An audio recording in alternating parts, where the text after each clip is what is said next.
KS Ravikumar ఒకప్పుడు star దర్శకుడు.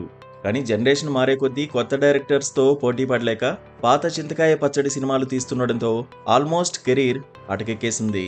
ఒకప్పుడు స్టార్ హీరోలతో వరుస సినిమాలు తీసిన ఈ దర్శకుడు ప్రస్తుతం సపోర్టింగ్ రోల్స్తో చాలా బిజీగా ఉన్నాడు.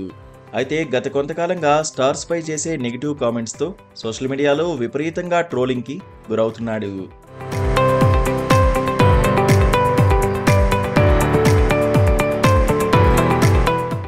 ఆల్మోస్ట్ కెరీర్ ముగుస్తుందనుకున్న టైంలో బాలకృష్ణ కేఎస్ రవికుమార్కు దర్శకుడిగా 2 ఛాన్సులు ఇచ్చారు.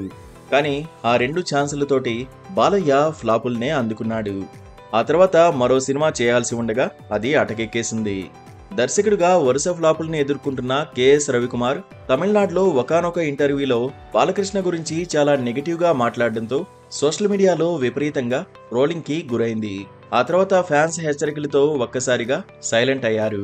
తాజాగా రజనీకాంత్ పై కూడా ఇదే తరహా విమర్శలు చేయడంతో మరోసారి హాట్ టాపిక్ గా నిలిచారు. లింగా చిత్రం ఎడిటింగ్ లో రజనీకాంత్ జోక్యం చేసుకున్నారంటూ ఓ ఇంటర్వ్యూలో రవికుమార్ చేసిన కామెంట్స్ వైరల్ గా మారాయి.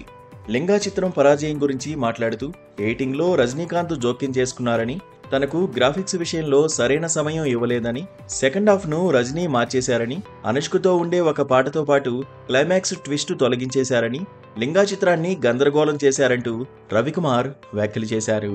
గతంలో కేఎస్ రవికుమార్ కు రజనీకాంత్ ముత్తు, నరసింహ సినిమా అవకాశాలను ఇచ్చారు. రజనీ కెరీర్ లో అవి బ్లాక్ బస్టర్స్ గా నిలవడంతో పాటు కమర్షియల్ దర్శకుడుగా కేఎస్ రవికుమార్ ను అగ్రస్థానంలో నిలబెట్టాయి. అయితే ఎన్నో అంచనాల మధ్య విడుదలైన లింగా సినిమా బాక్సాఫీస్ వద్ద పరాజయం పాలైంది. ఈ సినిమా ఫలితం గురించి గతంలో రవికుమార్ ఓ ఇంటర్వ్యూలో మాట్లాడినప్పుడు లింగా 150 కోట్ల రూపాయలకు పైగా వసూళ్లు రాబట్టిందని, కలెక్షన్ల పరంగా లింగా సినిమా సూపర్ హిట్ అని అన్నారు. కానీ ఇప్పుడేమో లింగా పరాజయానికి రజనీ కారణమంటూ కామెంట్స్ చేయడంతో రవికుమార్ పై తీవ్ర స్థాయిలో విమర్శలు వెల్లువెత్తుతున్నాయి.